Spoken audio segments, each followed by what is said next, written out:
성막의 모든 가구는 경관 금으로 만들어졌거나 금으로 도금하였다.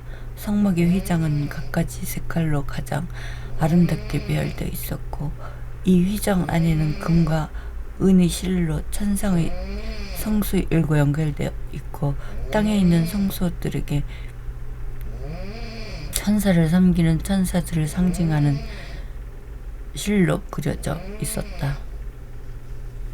두 번째 장막 안에는 진고기가 놓여 있었고, 아름답고 풍성한 장막이 성궤 앞에 펼쳐져 있었다.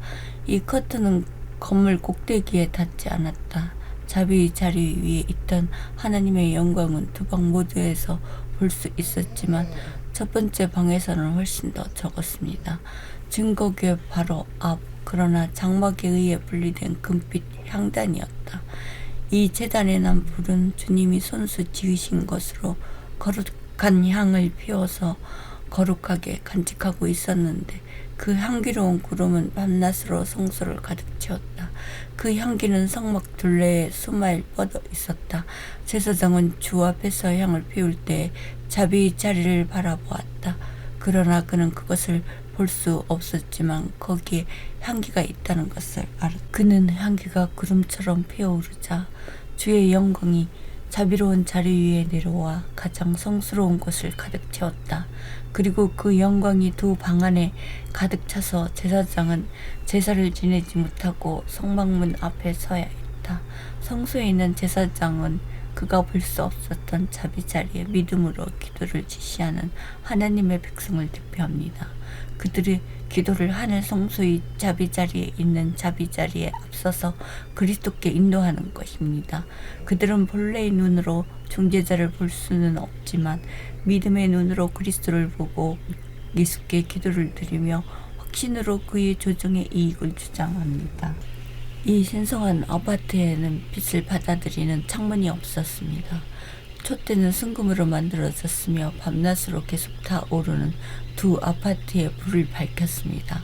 촛대 위 등불은 금으로 도금된 널판, 건물의 측면과 성스러운 가구, 금과 은 실로 짜여진 그룹이 있는 아름다운 새의 커튼에 반사되어 겉모습이 영광스러웠습니다.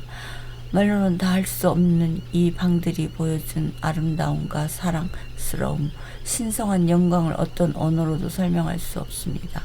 성소의 금은 커튼의 색깔을 반영하여 무지개 다른 색깔처럼 보였습니다.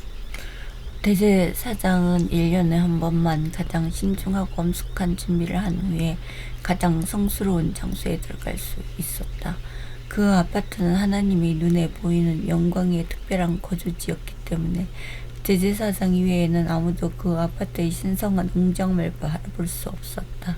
대제사장은 항상 떨면서 그 안으로 들어갔고, 백성은 엄숙한 침묵으로 그의 귀환을 기다렸다. 그들의 간절한 소망은 신의 축복에 대한 것이었다. 자비의 자리에 앞서 하나님은 대제사장과 대화를 나누셨다. 그가 가장 거룩한 시대에 이별난 세월로 남아있으면 백성들은 그들의 죄 때문에 또는 제사장의 어떤 죄 때문에 주의 영광이 그를 더럽혔다고 두려워하여 종종 무서워하였다. 그러나 그의 옷에 방울소리가 나자 그들은 크게 안심하였다. 그리고 나서 그는 나서서 사람들에게 축복을 내렸다.